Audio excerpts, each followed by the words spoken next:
Hanging out here with Glenn Whritenour. He has had himself quite the season, running primarily at Outlaw in the Street Stock division there. 13 wins and 18 starts this year. Also ran at Thunder Mountain and Woodhull, so it has been quite the night for Glenn. Last night, he only got in part the night as I guess there was a generator issue out at Outlaw, so he got heats, no features. He's here tonight at Genesee. How are we doing, Glenn? I'm doing great. How about yourself? Doing very well. Sounds like we're having quite the season. Yeah, absolutely. Yep. Why do you think things are going so well? Oh, made a lap or two, to be honest with you.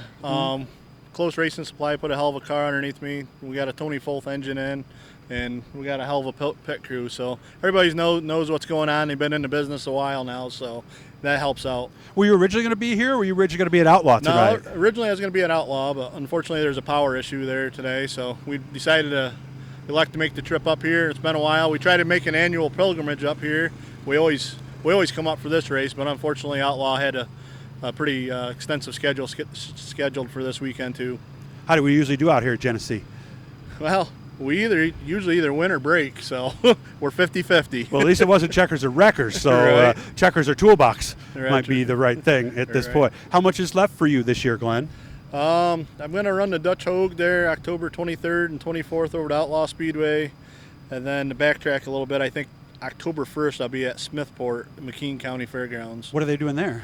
Fall Nationals over there. Okay. Yeah, Fall Classic, I guess is what they call it. Pretty much same as all the street stocks around this area? Yeah, actually it is like the street stocks that run at Woodhull, Outlaw, Canandaigua, Genesee here. What So kind of tires? I think you can either run Hoosiers or the American Racer. Oh, okay. Yep. You got yours covered up. Are those racers? I don't really want to say. Well, I could read the thing on there. They are racers. Okay, I see the big R on there, so it's kind of You give away my secrets, Doug. Well, so we're covering them up not because of the sun today, but because you could do what you want. Huh? Right. Yep.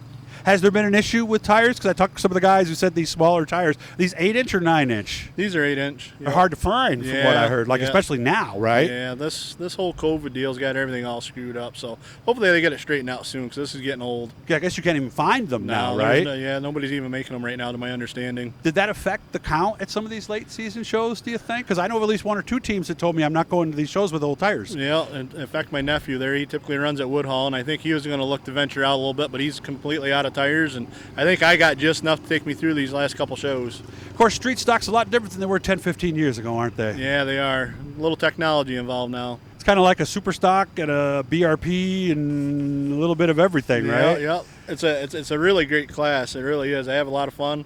There's a lot of adjustments to do to the car, so there's a little math in all this now, so it makes it fun and challenging. Closer to a late model or closer to a street stock? They're still closer to the street stock, Okay. for sure, yeah.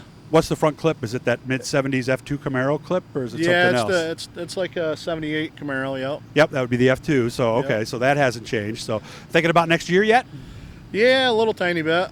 Kind of pondering the idea of retirement a little bit, but I don't think I'm quite ready. Well, how old are you? I'm 60. I'm 45, so. Okay. Yeah. Still got time? I've been doing it a while. Okay. But yeah, we'll probably run on just a limited schedule. Hit Okay. and miss.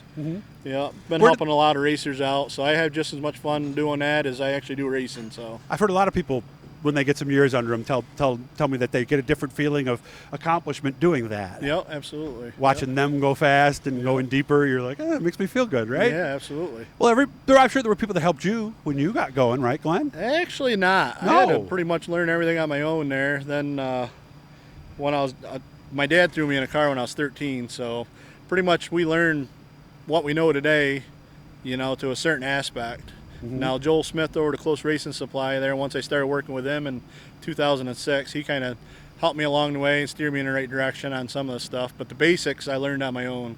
What kind of car did your dad throw you in at 13? So back then it was called an amateur car. It's kind of like the hobby stocks are now. Oh, okay. Yep. All right. Well, that must have been pretty cool for a 13-year-old kid to have your own race car. Yeah, and I built that car myself. Did you? At 13, me and my father. What was it? It was an old 78 Malibu. Okay, yeah, I remember those cars, a little bit shorter than the ones from the mid-'70s, which was what the IMCA frame was based off of. So what did your school friends think when they came over your house and they see you're 13, you got a freaking stock car? Yeah, it was pretty cool at first. Yeah. Yeah, it was pretty cool at first. Then it was kind of hard finding people that actually want to help. Okay. Yeah, my brother was racing at the time too, but he didn't really help me out a whole lot. Okay. He said you learn it on your own, you'll always stick with you. So. How long did it take for you to start winning races? I I think it was a couple years before I actually won a heat race.